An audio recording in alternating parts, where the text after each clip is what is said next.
राज्यात कोरोनाची रुग्णसंख्या वाढत चालली आहे आणि ही चिंता बाब मानली जाते। याबाबत आज राज्य कॅबिनेटच्या बैठकीमध्ये सुद्धा चर्चा झालेली आहे। मात्र एक पत्र माजी आरोग्य मंत्री दीपक सावंत यांनी एकनाथ शिंदे यांना दिलेलं आहे। महाराष्ट्राचे उपमुख्यमंत्री यांना हे पत्र देण्यात आलं आणि काही मागण्या करण्यात आल्या आहेत। या मागण्या नेमक्या काय आपण जाणून घेणार आहोत दीपक सावंत यांच्याकडून। सर, कोविडचा प्रादुर्भाव वाढतोय असं म्हणावं का? कारण आता बरेचसे सेलिब्रिटी आहेत, त्यांना सुद्धा कोविड होऊ लागलेला आहे। बऱ्याच जणांनी मास्क घालून फिरायला सुद्धा सुरुवात केलेली आहे। खरंच गंभीर परिस्थिती आहे का?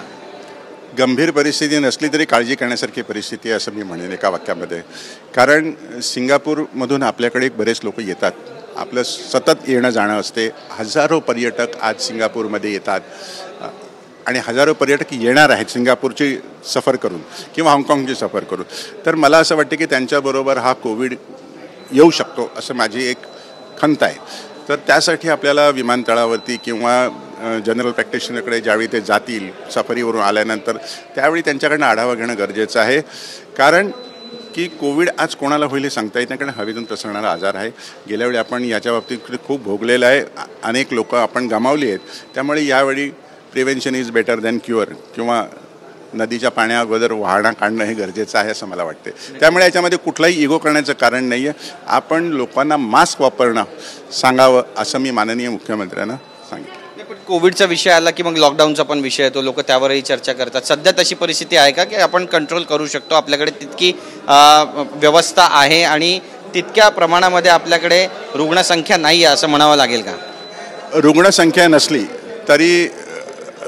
नसली तरी आपली थिक पॉप्युलेशन आहे। थिकली पॉप्युलेटेड आपण मुंबईला मानतो किंवा महाराष्ट्राला मानतो।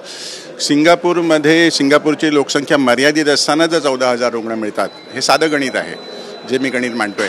सिंगापूरची लोकसंख्या 54,000 किंवा 75 लाख वगैरे काहीतरी असेल, तर त्यांना जर एवढे 14,000 रुग्ण मिळतात, त्यामुळे त्याची प्रचार क्षमता जास्त आहे, हे सरळ सिद्ध होते। जर तो व्हायरस आपल्याकडे आला, आपल्या लोकांची इम्युनिटी कमी असणार की त्याच्यासाठी फाईट करण्यासाठी प्रतिकारशक्ती आहे की नाही हे आपण टेस्टिंग केलेलं नाही आहे।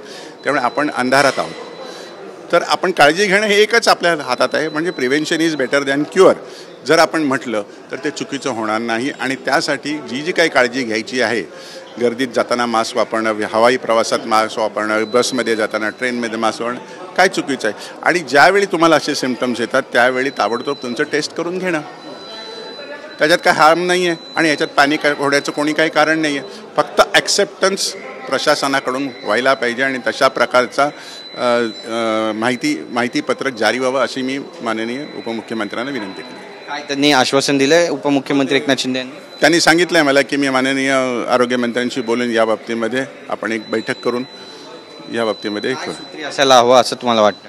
मला असं वाटतं की आपण जी गेल्या वेळी त्रिसूत्री वापरली, ट्रॅकिंग, टेस्टिंग आणि ट्रीटमेंट, 3T, हे असणं आवश्यक आहे। आपण प्रश्न विचारला लॉकडाऊनची गरज आहे का? लॉकडाऊनची गरज नाही। पहिली गोष्ट आपल्याला दोनच गोष्टी करायला पाहिजे की आयसोलेशनचं डेफिनेशन बदलायला पाहिजे, वेगळ्या प्रकारचं आयसोलेशन करायला पाहिजे, आणि क्वारंटाईनचं डेफिनेशन बदलायला पाहिजे। कारण लोकांची मानसिकता ह्या दोन गोष्टी पाळण्याची नाही आहे। त्यामुळे आपल्याला लोकांच्या मानसिकतेनुसार, आपल्या गरजेनुसार आपण त्यांना सांगायला पाहिजे आणि तशा प्रकारच्या फॉरेन कंट्रीजमध्ये देखील सूचना आलेल्या आहेत।